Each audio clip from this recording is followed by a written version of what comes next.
राज्य है, इसलिए बिहार को विशेष राज्य का दर्जा मिले नहीं मिले ये बहुत फर्क नहीं पड़ता है। लेकिन बिहार विशेष काम करने वाला राज्य है और पिछले 15 वर्षों में बिहार ने विशेष कार्य किया है और इस बात को सभी न्यूज चैनल, मीडिया चैनल, अन्य राज्य के लोग भी इसको अप्रिशिएट करते हैं। और बिहार की जो वस्तु स्थिति है विकास के मामले में, बिहार ने एक नई लकीर खींची है। अगर आप देखिए तो पिछले 15 वर्षों में हम लोगों ने 35 नए इंजीनियरिंग कॉलेज खोले हैं। ये सब तो दिख रहा है ना लोगों को। 10 से अधिक मेडिकल कॉलेज खोलने का काम किया है। 18 से अधिक पॉलिटेक्निक खोलने का इस बिहार के अंदर हम लोगों ने काम किया है। 100 से अधिक ITI खोलने का इस बिहार के अंदर हम लोगों ने काम किया है। तो काम बहुत किए। बिहार विशेष काम करने के लिए जाना जाता है।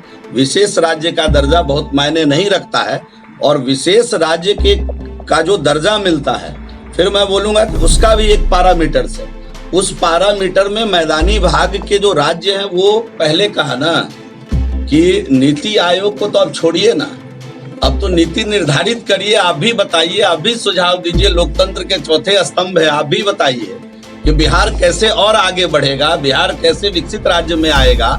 इसकी चिंता हम सभी लोग मिलकर करें। कभी एक डिबेट करें इस विषय पर, आपका भी सुझाव आए, सभी लोगों का सुझाव है और बिहार के हित में हम लोग मिलकर काम करें। इस दिशा में कदम बढ़ाने की जरूरत है। किसी रिपोर्ट पर बहस लड़ाने की जरूरत नहीं है। सरकार की रिपोर्ट सरकार के सामने ही आईना का काम करती है और कई बार मुझे उसको चुनौती के रूप में लेना चाहिए कि जो रिपोर्ट आई है उस रिपोर्ट पर भी हम खरे उतर कर दिखाएंगे और हमको नए मानक के साथ काम करने की आवश्यकता है।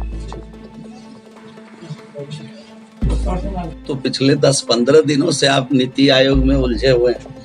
बिहार सरकार पिछले 15 वर्षों में अद्भुत काम किया है। बिहार के होने के नाते क्या ये बात आप लोग को भी दिख रहा होगा, हम समझते हैं। तो नीति आयोग तो एक पैरामीटर है, उस पैरामीटर के आधार पर कुछ जजमेंट रिपोर्टें आती है नीति आयोग का।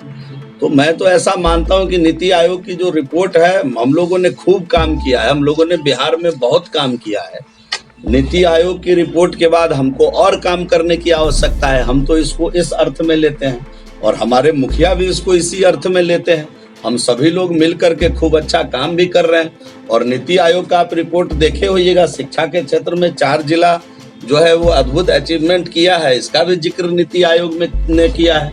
तो जो काम हम लोगों ने अच्छा किया है उसकी भी चर्चा होनी चाहिए। तो क्या लगता है सर कि जिस तरह से मुख्यमंत्री नीतीश कुमार राज्य है, इसलिए बिहार को विशेष राज्य का दर्जा मिले नहीं मिले ये बहुत फर्क नहीं पड़ता है। लेकिन बिहार विशेष काम करने वाला राज्य है और पिछले 15 वर्षों में बिहार ने विशेष कार्य किया है और इस बात को सभी न्यूज चैनल, मीडिया चैनल, अन्य राज्य के लोग भी इसको अप्रिशिएट करते हैं। और बिहार की जो वस्तु स्थिति है विकास के मामले में, बिहार ने एक नई लकीर खींची है। अगर आप देखिए तो पिछले 15 वर्षों में हम लोगों ने 35 नए इंजीनियरिंग कॉलेज खोले हैं। ये सब तो दिख रहा है ना लोगों को। 10 से अधिक मेडिकल कॉलेज खोलने का काम किया है।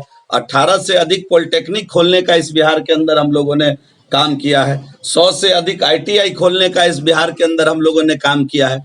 तो काम बहुत किए। बिहार विशेष काम करने के लिए जाना जाता है। विशेष राज्य का दर्जा बहुत मायने नहीं रखता है और विशेष राज्य के का जो दर्जा मिलता है, फिर मैं बोलूंगा कि उसका भी एक पैरामीटर से, उस पैरामीटर में मैदानी भाग के जो राज्य हैं वो नॉर्मली नहीं आते हैं। अब उस पर पुनः विचार किया जाए, यह बहुत लंबे डिस्कशन का विषय हो सकता है। उन विषयों में मुझे नहीं पढ़ना है, लेकिन मैं ऐसा मानता हूं कि वर्तमान भारत की सरकार समय समय पर स्पेशल पैकेज दे करके बिहार अन्य राज्यों के साथ कदम से कदम मिलाकर, विकसित राज्यों के साथ कदम से कदम मिलाकर कैसे चले, इसकी पूरी चिंता माननीय नरेंद्र मोदी जी के नेतृत्व वाली सरकार बिहार के लिए कर रही है। सर, लगातार जो जदयू कोटे के मंत्री वो कहते हैं कि नीति आयोग के कोटे का नहीं होता है, ये मंत्री सरकार होता है। दल और मंत्री चुनाव जीतने के पहले होते हैं। मंत्री परिषद की शपथ सभी लोग सामूहिक रूप से लेते हैं और आपने देखा होगा कि शपथ ग्रहण करते समय किसी ने ये नहीं कहा होगा कि मैं जदयू कोटे का मंत्री इस बात का शपथ लेता हूं, मैं भाजपा कोटे का मंत्री इस बात का शपथ लेता हूं। मंत्री एक ही, मंत्री परिषद एक ही होता है और इस मंत्री परिषद के अंदर एक नेता है नीतीश कुमार जी, उपनेता के रूप में हमारे उप मुख्यमंत्री द्वय हैं। इसलिए इस पर जो बार बार ये बात आती है, मैं इस विवाद में नहीं पड़ना चाहता हूं। ये ठीक है, बिहार के अंदर हम सभी लोग बिहार की चिंता कर रहे हैं, बिहार को मिलके चला रहे हैं। 15 वर्षों में एनडीए ने खूब बिहार को आगे बढ़ाया है, आगे भी आगे तरक्की की रास्ते पर ले जाएंगे। बिहार का समुचित विकास करेंगे, बिहार को विकसित विकास बनाएंगे, इस दिशा में हम लोग काम करेंगे। सवाल ये है कि जो अशोक चौधरी कहते हैं कि जो रिपब्लिकन न्यूज से जुड़ने के लिए सब्सक्राइब बटन दबाकर चैनल को सब्सक्राइब करें। नोटिफिकेशन प्राप्त करने के लिए यहाँ बेल को दबाएं। वीडियो अच्छा लगे तो लाइक करें और दोस्तों के साथ शेयर करना ना भूलें।